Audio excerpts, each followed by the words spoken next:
Hello प्यारे student, मैं इनामुल हसन मुदरी के एक बार फिर से आपकी खिदमत में हाजिर हूँ आपके अपने चैनल एक कदम उर्दू की ओर में। आज का हमारा जो टॉपिक है ग्रामर का बहुत ही ख़ास टॉपिक है और ये हर साल एग्ज़ाम में पूछे जाने वाले टॉपिक में से एक टॉपिक है। तो मेरे प्यारे स्टूडेंट, आप याद कर लीजिए, आपके एग्ज़ाम में 99% ये ग्रामर के टॉपिक आ सकते हैं और आपसे पूछे जा सकते हैं।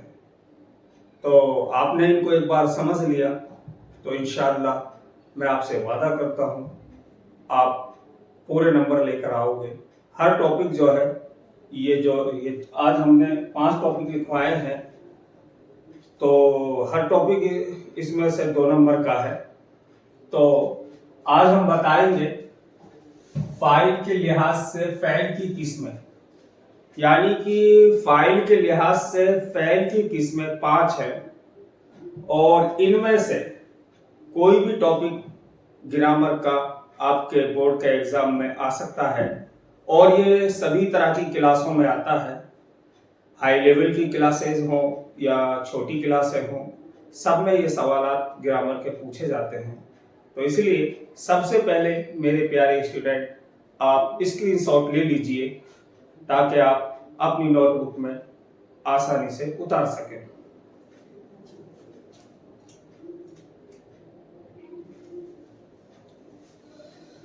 तो फाइल के लिहाज से फ़ैल की किस्में, यानी ये जो फाइल है इसको कहते हैं सब्जेक्ट, ठीक है, और फ़ैल को कहते हैं वर्ब इंग्लिश में। तो हम जो है सब्जेक्ट की आज आपको 5 किस्में यहां पर समझाएंगे और इनके बारे में अच्छे तरीके से आपको बताएंगे। इनको समझना बहुत ही जरूरी है। नंबर 1 पर है फ़ैल लाजिम, नंबर 2 है फ़ैल मुतअद्दी, नंबर 3 पर है फ़ैल नाक़िस, नंबर 4 पर है फ़ैल मारूफ, नंबर 5 पर है फ़ैल मजहूल।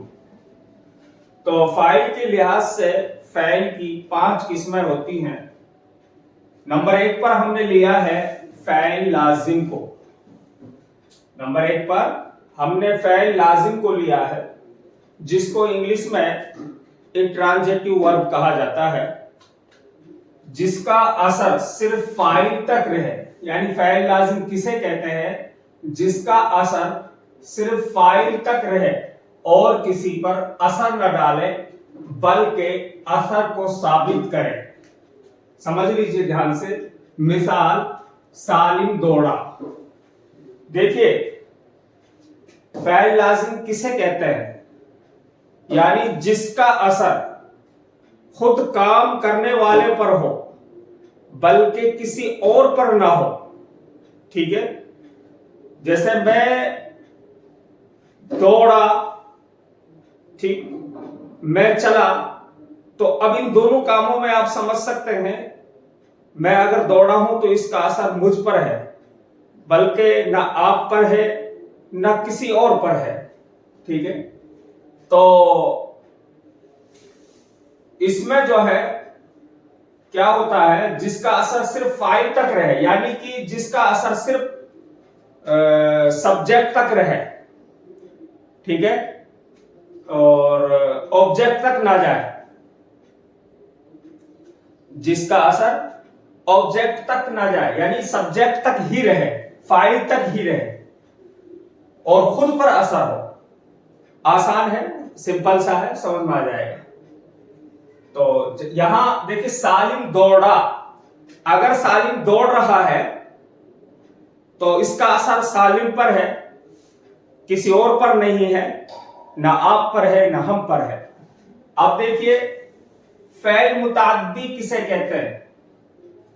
फ़ैल मुतअद्दी, जिसको इंग्लिश में कहा जाता है ट्रांजिटिव वर्ब। अब ट्रांजिटिव वर्ब क्या है? यानी कि फ़ैल मुतअद्दी वो फ़ैल जिसका असर फाइल से गुजरकर मफ़ऊल तक पहुंचे, जिसका असर